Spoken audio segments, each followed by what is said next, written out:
Alright guys, today I'm going to show you guys how to turn a frame like this into a frame like that. So basically you're going to start off with any old frame that you want to. Mine's from Goodwill. It was $24.99 because I am a cheap biatch, and I got it for this map that I want to hang inside of it. It's one of those scratch off maps.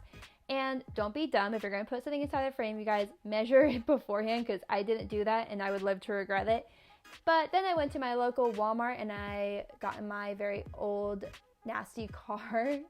Got there and then I actually walked my booty right back out because I forgot my ID. And even though I'm over the age of 18, I don't look like I am, so I knew they would not allow me to buy spray paint without my ID.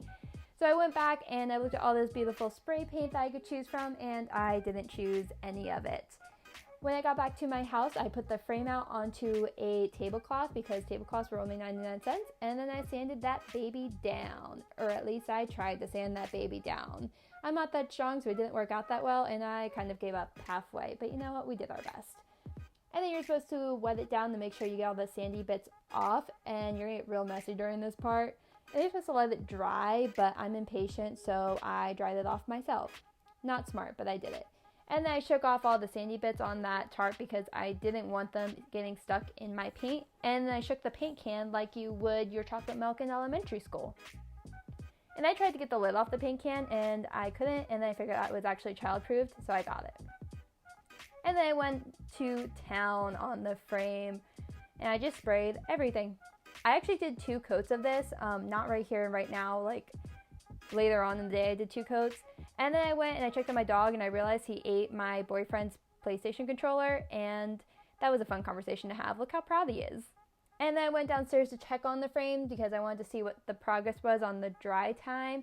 And I walked into my garage and realized that I couldn't see anything because it was pitch black. Turned my butt around and went and turned on a second light. Boom. Then I walked back, looked at the frame. I was supposed to check if it was dry, but I decided not to do that. I just assumed it was, and then I took it upstairs to my bedroom. Not smart, but there's my dog. And then became the process of me trying to put this freaking map in this frame.